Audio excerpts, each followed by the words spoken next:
51-ci sualda 2 bölünsün A bərabərdir B bölünsün 3 və A üstəgəl B-ni də verib bizə 7. Deyir A kvadrat üstəgəl B kvadratını tap.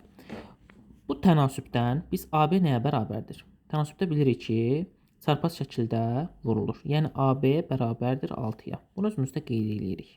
AB bərabərdir 6-ya. Və bir dənə də aşağıda şərtdə verib AB bərabərdir 7.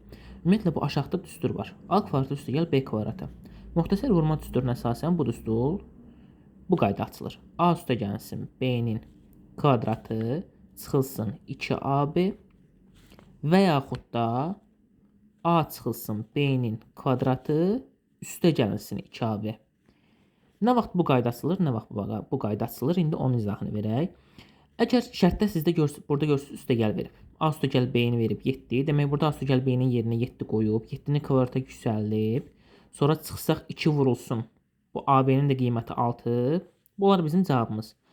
Nə zaman bundan istifadə edə bilərik? Əgər şərtdə bizdən buradan çıx istəsəydi, onda bu düsturdan istifadə edəcəkdik. Şərtimizdə müsbət istədiyim üçün ona görə birinci düsturdan istifadə edəcəyik. A üstəgəl B. A üstəgəl B 7 olduğuna görə 7-nin kvadratı eləyir 49 çıxılsın, 2 vurulsun. 6-nı da AB-nin yerinə qoysaq 2 vur 6. Burada da 49-dan çıxırıq 12-ni. Cavab da eləyir 37. Yəni cavab olur D bəndi.